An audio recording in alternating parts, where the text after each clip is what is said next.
The Marty and Laura Show is brought to you by Veterinary Village. With locations throughout Wisconsin, Veterinary Village is dedicated to enhancing the quality of animal and human lives today and into the future. All right, you guys, welcome to the Marty and Laura Show. We are so excited to see you. For those of you on the YouTube channel, you should definitely check out Marty's pool. She's brought us poolside for today. So I'm a little bit jealous. It's hot here in Oregon. I could use my own pool, just chill out. Saying, way to be, Marty. We all want to be you. How do we know that's not just a Zoom backdrop or No, an it's eCam not. backdrop? I know it's not. I've talked to you while you're swimming in that pool. I'm just saying It's definitely not a Zoom background. Okay. Busted. But I think that's actually kind of a good segue to our conversation today. We thought that we would talk about fat dogs. We've done skinny cats, and it might be time to talk about fat dogs. And so our chubby furry friends, and we've already had an episode that we talked about how to keep a dog healthy for a long time, which is to not have them be overweight. But we haven't really done a deep dive on how do you fix that. So I thought we could start with some of our anthropomorphization of our pets. Yeah. And if I wanted to do a psychological deep dive into, I am on a diet, so I'm overfeeding my pet to compensate. I feel like that's a thing. I think it does happen. So you're hungry, so you put more food in the bowl. Right? Yeah. Talk to us, Marty. Talk to us a little bit about research from Purina has indicated statistically and numerically that keeping your pet at a healthy weight keeps them alive for 2 years longer. Yes, and Purina did do the study. I've actually now met the veterinarian a few years ago. His name is Dennis Lawler. It was an 11-year study that Purina did, and it will never be replicated by any other pet food company because an 11-year study is lots and lots of money. Yeah. But essentially what they did is they took litter mate matched pairs, so brother or sister. They housed them at a facility, and they let one of the pairs, the brother or the sister, eat all the Purina dog chow that their little heart desired and their little stomach could handle. And the litter mate matched pair, the brother or the sister, was then kept lean at a 75% intake. So if that dog ate 4 cups a day, the litter mate matched pair was fed 3 cups a day. So that kept them intentionally 25% leaner than the litter mate. And what they found was 2 things. One was that they had less arthritis if they were lean, which of course makes perfect sense because they're carrying less weight. So there's less wear and tear on the joints. And Welcome secondly, to my world, sister. Yeah. And they lived 2 years longer. And 2 years, that's people try to correlate 1 to 7 for us. But if you could live 14 years longer, would you eat less? Would you be more careful with your diet? Would you do those things? And you're right. We anthropomorphize our pets. And so they may not really care that you're feeding them a little bit less if you do it strategically, if you do it correctly, if you do it carefully. Strategically. I think that's a good if you don't say, I'm so sorry, I'm only feeding you 4 kibbles. And the dogs pick up on our emotions. Our cues. And right. Yes. And we've talked about this before with separation anxiety, with a whole bunch of other things. Right. So that's a long time for a dog to live. I don't know anyone that comes into my office when the dog is 14 and they say, oh yeah, 2 years ago I was okay with this dog dying. Right. No. That is not what we hear from dog owners, cat owners. I think, Marty, the thing that is, I don't know, culturally or societally notable about this is that other dog food brands have taken that research and are using it to advertise their own food, which, yes, I think is kind of crappy. But well, right. And if you watch the end of the Purina commercials, when they say, when they advertise that they have a dog food for leaner dogs, like their low calorie versions, they say Purina dog chow fed correctly will help your dog live longer. And they earned every right to say that because Mm-hmm. they did the 11-year study with Dennis Lauer at the helm. And so I think that's really important that people can identify that that's an important thing.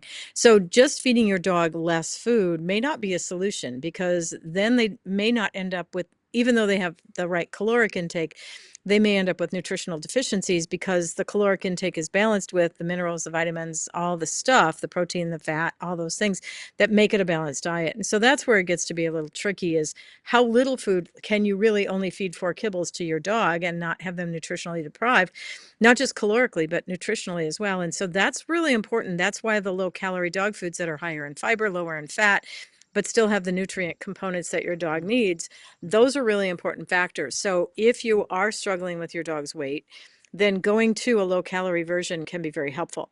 The pet food companies like Purina, like Royal Canin, like Hills, they do have metabolic diets. It's called satiety in Royal Canin. It's called, for Hills, it's WD and RD. And for Purina, it's a calorically limited food.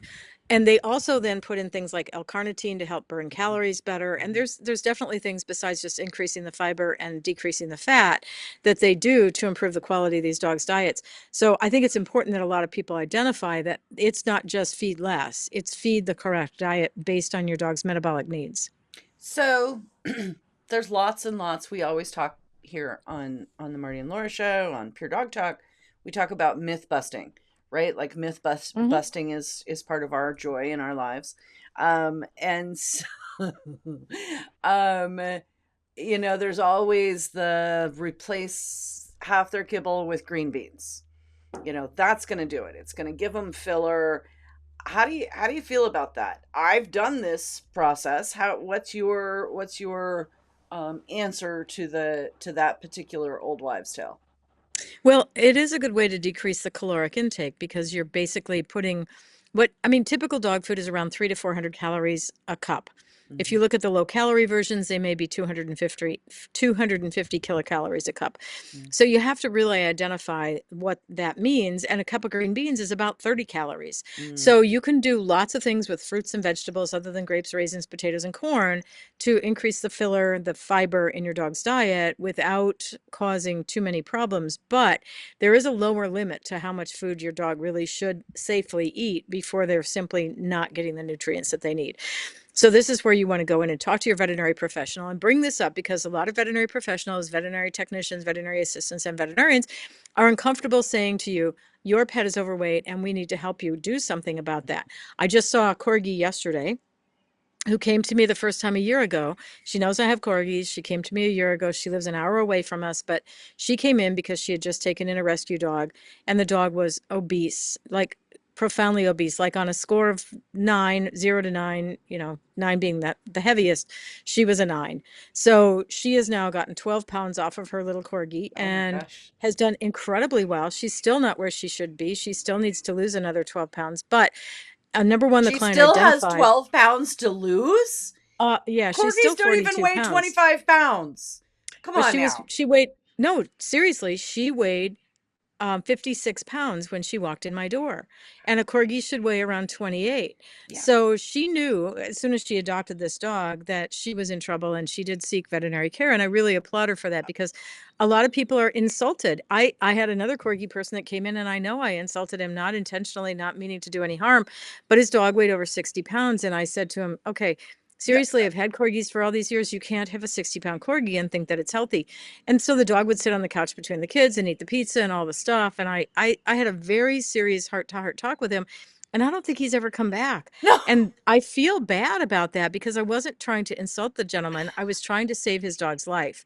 And I think it's really important that if your pet needs something calorically different than what you're feeding, whether it's too little or too much, that you identify that and speak frankly with your veterinary professional, because they don't want to hurt your feelings.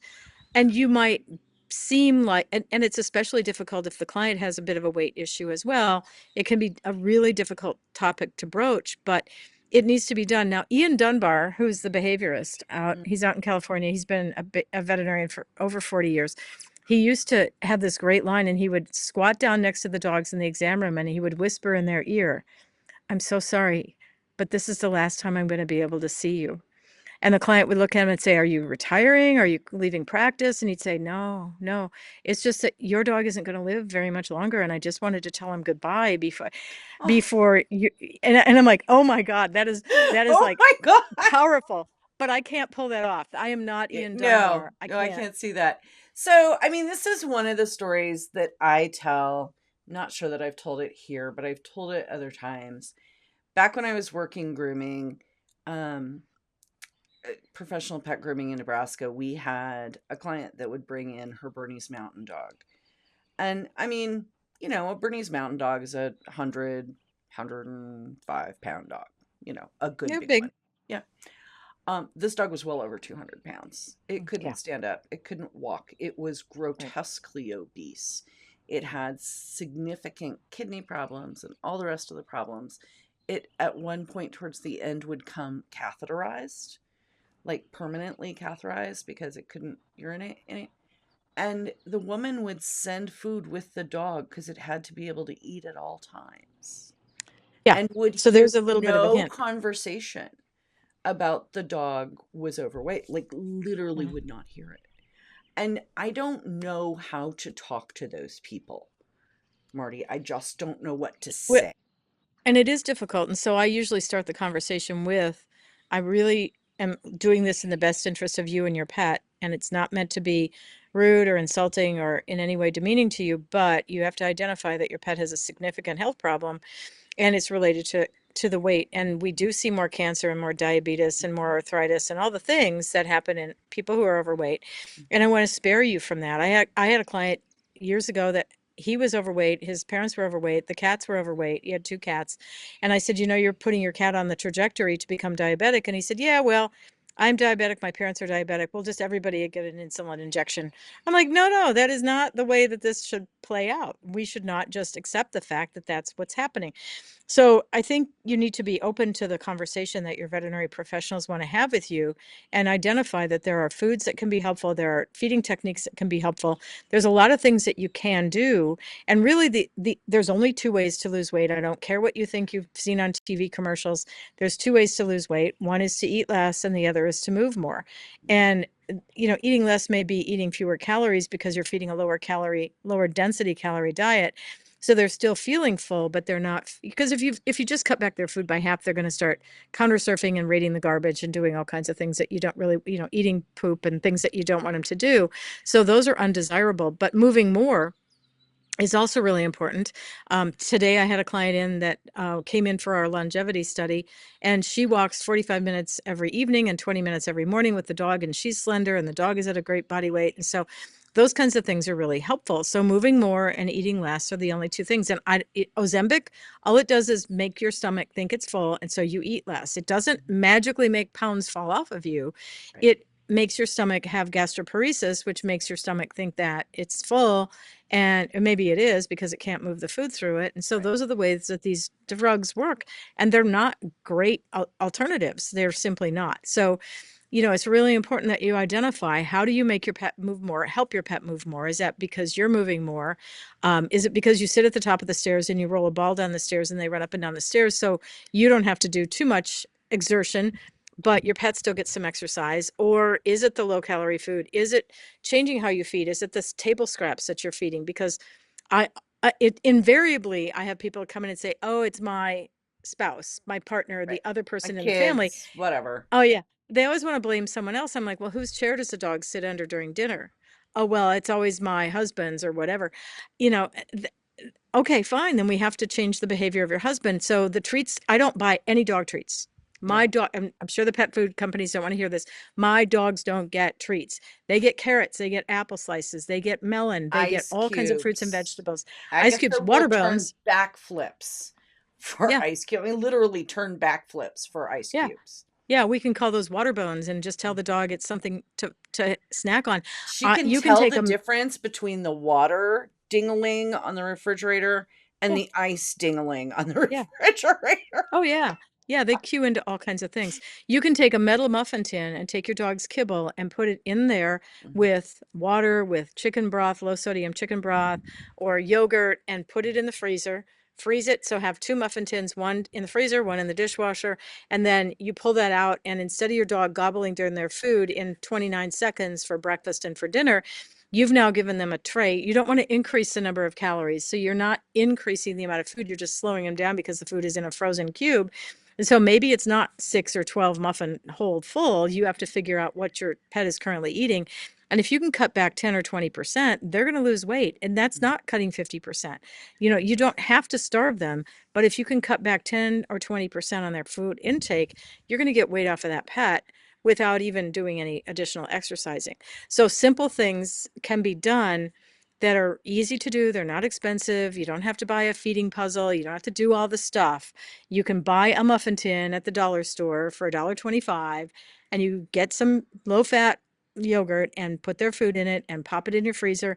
And then you've got something for them to spend most of their morning and most of their evening doing, is waiting for that little cube of yogurt with Right. their kibble frozen into it to thaw out Nah, enough that they can right. nibble on it instead of slurping it down in the 29 seconds that most Labradors eat in.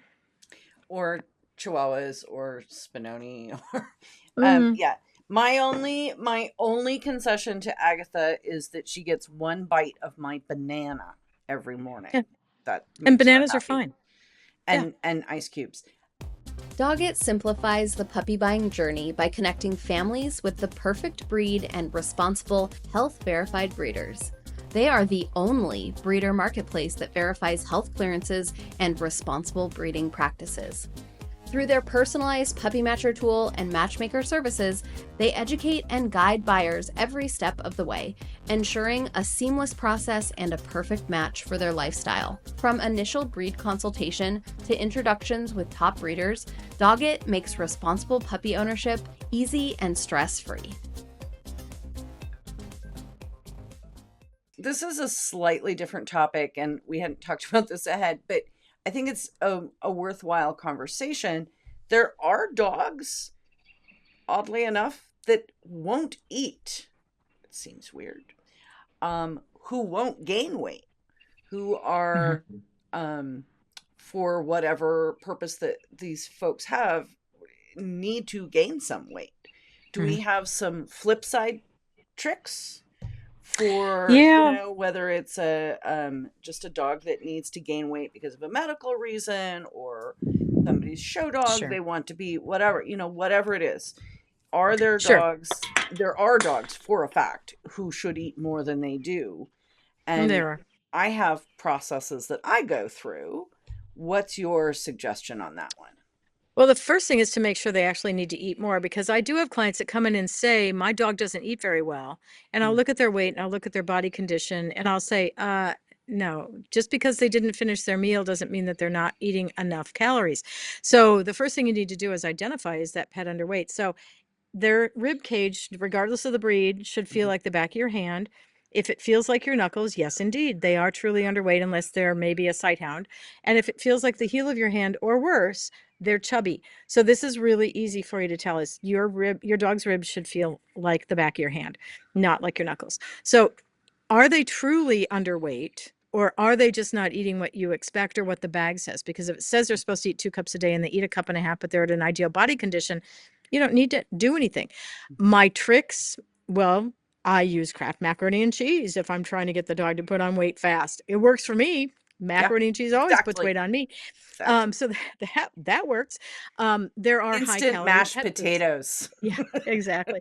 There are high calorie dog foods that are on the market, and all Mm. you have to do is sit at home on your computer and look up the different kinds of foods that are out there. And if you go into the ingredient list and the information on the website or on the back of the bag, it's harder to do at the store, at the back, on the back of the bag, because the print is small.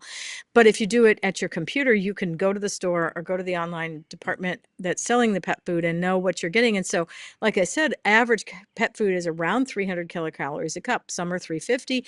You can find them at 400 and 450. And those are going to be the performance diets, like the Sport 30/20, like the sled dog diets, like Mhm. some of those that are meant to be a really calorie dense diet. Mhm. Some of those are great. If you have a dog that's a fussy eater, I like Bill Jack Picky No More. Mm. There's definitely things that you can feed that will improve your dog's attitude about their food and their appetite.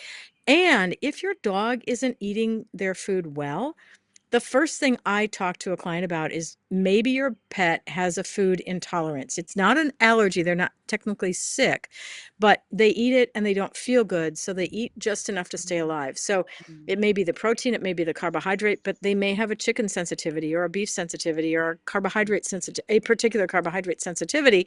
And so I usually tell people to go to the store, get a couple of samples, lay them out for the dog, like give them 4 different bowls and let them pick the one that they want to eat, because they're going to tell you what makes them feel good. And if they're not feeling good after they're done eating, they're going to eat enough to stay alive and they're not going to eat well. And as soon as you figure out, oh, they can tolerate pork, but they can't tolerate chicken, and they're like, thank God you finally figured out what you should feed me. I've been starving for 3 years. So why didn't you feed me pork and applesauce before today?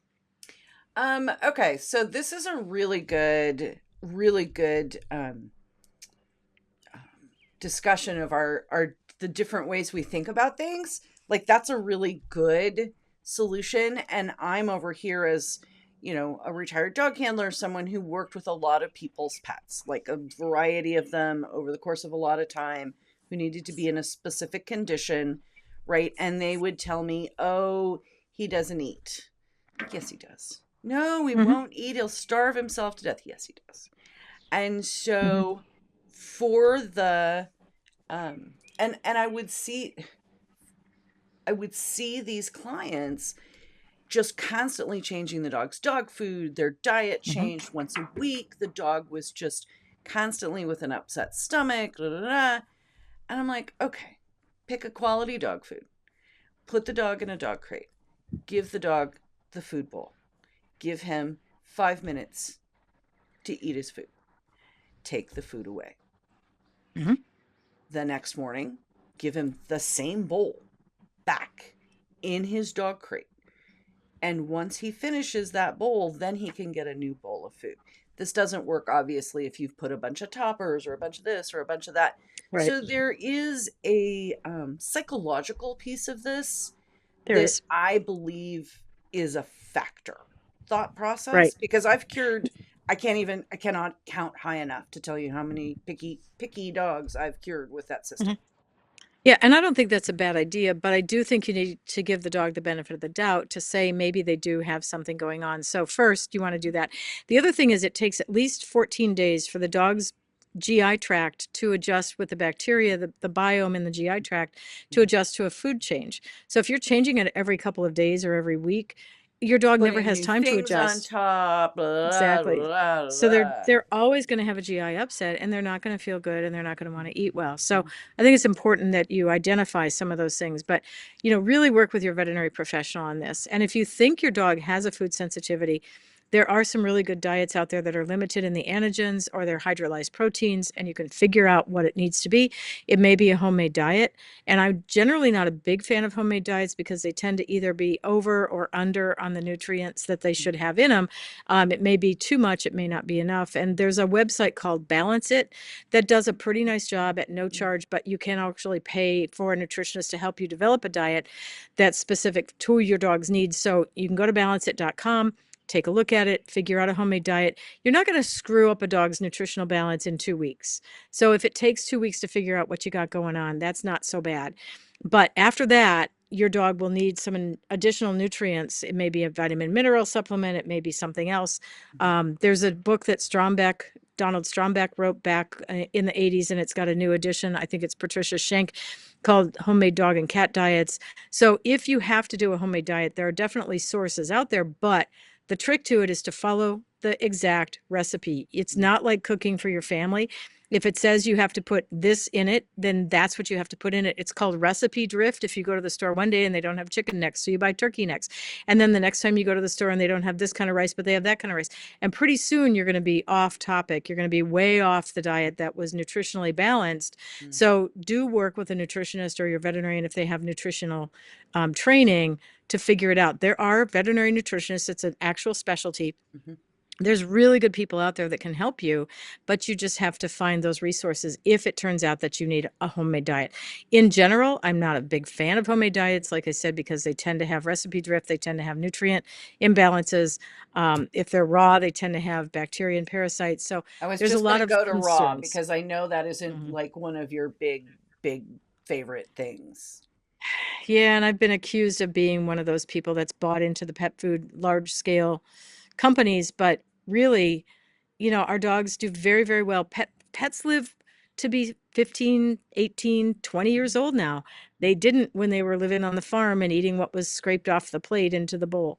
So we have to come to terms with the fact that our pet food companies, the the three big ones, Purina, Royal Canin, and Hills, have done a tremendous job of developing nutrient profiles, not ingredient lists, nutrient profiles that will help our pets through some of their really significant medical problems. It's actually pretty cool that you can treat kidney disease or intestinal disease or joint And disease spent an with nutrition. enormous amount of money on actual real live with animals research, not Hmm. just guessing. Exactly. They have colonies of dogs and cats that Right. their full-time job for years is to eat the food, and after they're done eating the food, they're adopted into homes. They live in amazing facilities. I've been to the Purina facility. I've been to the Royal Canin. I've been to Waltham, which is in England. I've been to Dayton, Ohio, where Royal Canin is. I've been to all of them. I've been to France twice. Some of these are on my own money Mm. to go visit these facilities, and their facilities are fabulous. They have great nutritionists.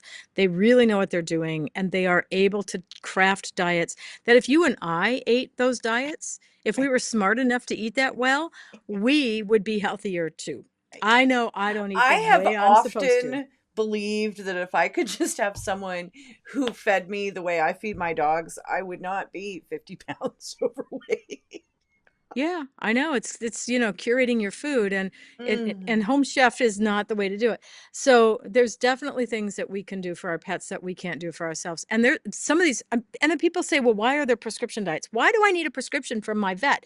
Because if your pet has a heart problem and you're feeding an intestinal diet, or if your cat has a thyroid problem and you're feeding a diet for diabetics, it's the wrong diet. So it's really important that your veterinary professional is prescribing and the right food is being sent to you, or you're picking up the right food.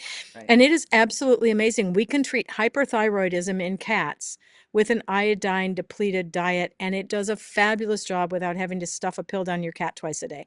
There are Amazing. absolutely intestinal diets and kidney diets. I mean, the kidney diet stuff. They did a study at Minnesota, the epicenter of all things kidney and bladder, years ago, that they had naturally occurring dogs with kidney failure, and they had them broken into two categories. One was a category of dogs that ate the prescription food that Hills made. The other was a category of dogs that they brought in all the pet food, they put it in a tumbler, they distribute it out in the bag. So it was just a mixture of all these over-the-counter pet foods. And at the end of the first year, they ended the study. It was supposed to be a 2-year study. They ended the study at the end of the first year because so many more dogs were alive in the KD group, the kidney diet group, Mm. than were alive in the over-the-counter food group, that they Mm. considered to be unethical and immoral to continue the study. Mm. They literally bailed on the study because they said, we're letting dogs die that don't need to die because we're not feeding the right food. So Mm. these diets are absolutely proven with nutritional. I mean, we did one of the YD studies for thyroid Mm. disease in cats. We did it at our practice. I can tell you how these cats respond, and it is amazing how well these pets do on these particular diets. So if you're having a struggle, whether it's weight, whether it's intestine, whether it's, whatever, if it's chronic diarrhea, if it's whatever, talk Allergies. talk to yeah, allergies. Allergies are a big one. Talk to your veterinary professional, trust them, and if they say we have to feed this food for 12 weeks, this is all they get. No food off the counter, no table scraps, no treats, nothing else for 12 weeks. Do what they ask and see what 12 weeks looks like, because you will be stunned in most cases at how much better the pets are feeling, looking, acting. It is amazing how much nutrition plays a role. And we kind of overlook that because, like, I want an Oreo cookie, or I want a bowl of ice cream. Well, like I said, if I had somebody Exactly. as stern as I am about what I consumed for my pets, yeah, I know we'd be it's a much thing. better off. We would be much better off. So I don't buy treats. I don't buy snacks, none of Mm. that stuff. Cheerios make a great training treat. There are 3 Cheerios to 1 calorie. I actually made a staff member count the number of Cheerios in a cup. There are 3 Cheerios to 1 calorie. Carrots, apple slices, bananas. Most pets don't like citrus, Ice but if they cubes. do, great. Ice cubes are great. Broccoli, lettuce. The stem off of the asparagus, it's a little too tough to chew up, but the pet likes it. I make my own bone broth with the bones and with the carrots and the celery. And you can do some amazing things if you just plan it right. So please just, take some time to figure out with your veterinary professional what your pet could benefit from. Excellent. We are here. We want your dogs to be healthy and happy And live long. And live long. And prosper. And prosper. Live long. Can I make my fingers do that? Yeah, there it is. I'm not. Live long and prosper. That's it. That's it. How do dogs prosper exactly? Oh, by living long. That's right. And eating carrots. Carrots. Carrots are a great answer. Green beans are not a bad answer. No, they're a great answer. I actually had a client that came in and he said, no, I'm not feeding my dog green beans. I don't eat vegetables. I'm not feeding them to my dog. My dogs won't eat vegetables. So I went over to the freezer, grabbed a handful of frozen green beans, threw them down in a bowl on the floor in front of his 2 dogs. And he's like, he looks at them as they're gobbling down the green beans and he goes, traitors. So your dogs will. One way to get vegetables in my pets would be to just give them whatever Kim picks off of his plate, because exactly it's because he won't eat vegetables. Veggies. Yeah, right. And it's not what you like. And not every dog likes every kind of fruit or vegetable. You have to figure out what they are, but it takes a little experimentation. So any fruit or vegetable you and your kids are eating, other than corn and potatoes because they're starchy, and grapes and raisins because they're toxic to kidneys, any other fruit or vegetable is fair game in the right amount. Just be careful about how much you're giving. Excellent. All right. Well, thank you very much, Marty. As always, Sure. Our pets and our families are grateful for your insight. Thank you. We appreciate you. Thank you. Thank you for joining us on the Marty and Laura Show. We're excited to bring you these unique, fun, fact-based conversations about pet health. We hope you'll join us on social. Stop by the website to sign up for an extra tip of the week for your pet. While you're at it, do us a favor, please, and leave a review wherever you find your podcasts. The Marty and Laura Show is produced by Pure Dog Talk, Inc., sound design and editing by Premium Audio Services.